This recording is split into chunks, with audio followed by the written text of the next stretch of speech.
Assalamualaikum warahmatullahi wabarakatuh. Halo guys, perkenalkan nama saya Dimas Yedi Zahabi dengan NPMA 1A022065. Di sini tujuan video ini dibuat untuk melengkapi tugas dari Bapak Dr. Muhammad Kristiawan MPD.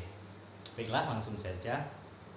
Oke, baik, kita akan membahas mengenai Total Quality Management atau TQM. Nah, di sini seperti biasa kita akan membahas konsep dasarnya dulu. Nah, konsep dasar Total Quality Management atau TQM itu antara lain merupakan suatu usaha keras yang membutuhkan kerjasama dari semua instansi pendidikan terkait perwujudan mutu dalam lembaga pendidikan atau sekolah. Pada awalnya, Total Quality Management atau TQM berasal dari dunia bisnis dan diterapkan khusus pada dunia perusahaan saja.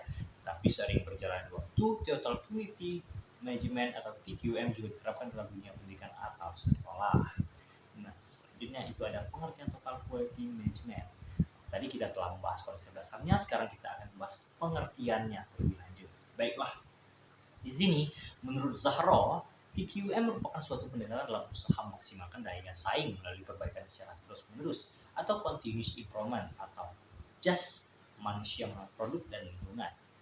Nah, sedangkan menurut Gus dan Davis mengemukakan bahwa total quality management atau TQM dapat ditinjau dari dua aspek, yaitu yang pertama ada total quality management TQM didefinisikan sebagai suatu pendekatan dalam menjalankan usaha dan maksimalkan pendekatan dalam menjalankan usaha dan memaksimalkan daya saing melalui penyempurnaan yang terus-menerus atas produk, jasa manusia, proses, dan organisasi. Yang kedua, ada menyangkut cara penyampaian atau pencapaian. Yang ketiga, itu ada menggunakan pendekatan ilmiah. Tadi yang kedua menyangkut cara pencapaian dan berkaitan dengan lingkungan serta dengan 10 karakteristik yang terdiri atas satu, berfokus pada pelanggan internal dan eksternal. Yang kedua, berobsesi tinggi pada kualitas. Yang ketiga, menggunakan pendekatan ilmiah. Yang keempat, memiliki komitmen jangka panjang. Yang kelima, kerjasama tim. Yang keenam, menyempurnakan kualitas secara berkesinambungan. Yang ketujuh, menerapkan kebebasan yang terkendali. Yang kedelapan, memiliki kesatuan tujuan. Dan yang kesembilan, melibatkan memberdayakan karyawan.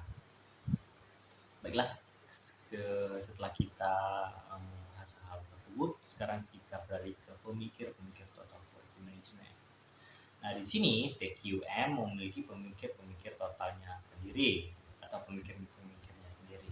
Itu diantaranya yang saya ketahui itu ada empat, yaitu W. Edward Deming, G.M. Juran, Armand F. Feigenbaum, Philip B. Crosby. Nah, setelah itu selanjutnya ada pembahasan yang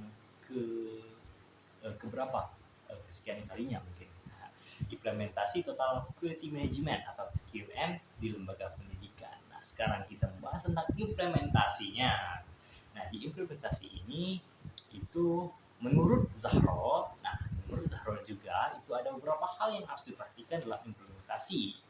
Nah, total quality Q management dalam lembaga pendidikan yaitu diantaranya adanya perbaikan secara terus-menerus atau continuous improvement yang telah disebutkan tadi, adanya standar mutu, adanya perubahan budaya atau kultur change of the culture, adanya perubahan organisasi, adanya usaha untuk mempertahankan hubungan baik dengan pelanggan.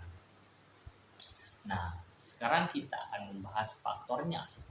Setelah membahas tentang implementasi, maka kita akan membahas tentang faktor yang mempengaruhi implementasi kurikulum dalam TQM. Yang pertama itu ada leadership, yang kedua itu ada recruitment dan pelatihan, yang ketiga ada sistem reward, yang keempat itu ada aturan organisasi, dan yang terakhir atau yang kelima itu ada budaya kerja. Nah, di sini setelah kita membahas tentang implementasi dan faktor-faktornya yang mempengaruhi implementasi tersebut, sekarang kita akan membahas tentang pilar total quality management atau TQM. Ya, kita singkat saja atau kita sebut saja dengan TQM ya. Nah, di sini menurut para ahli atau khususnya Craig dan Crutchfield mengemukakan bahwa terdapat 5 pilar penting dalam keberhasilan TQM, yaitu organisasi, kepemimpinan, komitmen, proses, dan produk. Oke, di sini ada hambatannya juga. Selain ada faktor yang mempengaruhi implementasi, juga ada hambatannya juga.